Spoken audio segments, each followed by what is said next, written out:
China hat Afghanistans Taliban-Regierung humanitäre Hilfe im Wert von rund 26 Millionen Euro versprochen.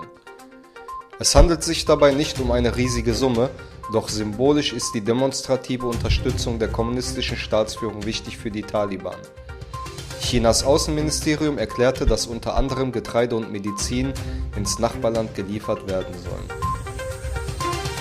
Im Kampf gegen das Coronavirus will US-Präsident Joe Biden Berichten zufolge eine Impfpflicht für Angestellte der Bundesregierung verfügen.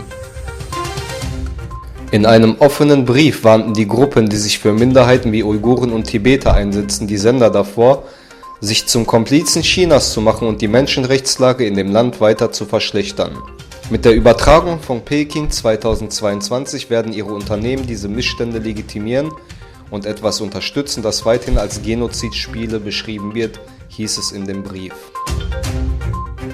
Holland verklagt TikTok auf 6 Milliarden Euro wegen Datenschutzverletzungen, weil TikTok Daten missbraucht, Inhalte von Werbung gegen Regeln verstoßen, schädliche Inhalte nicht entfernt werden und Daten der Benutzer an die USA und China verkauft werden, hieß es in der Verlautbarung.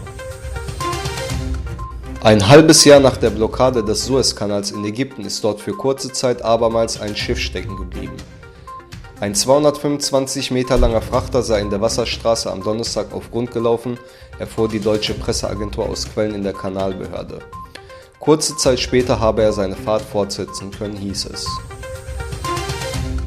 Blinken sagte in Rammstein, die von den Taliban angestrebte internationale Legitimität müssten die Islamisten sich durch ihr Handeln verdienen.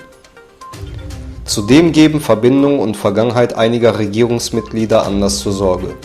So wurde etwa Taliban-Vizechef Haqqani, Chef des berüchtigten Haqqani-Netzwerks, zum Innenminister ernannt. Das Haqqani-Netzwerk wird für einige der grausamsten Anschläge in Afghanistan in den vergangenen Jahren verantwortlich gemacht.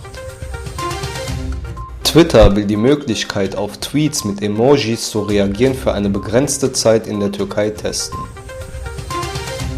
Der US-Autobauer Ford will seine Produktion von Autos in Indien einstellen und rechnet mit milliardenschweren Belastungen aus dem Umbau.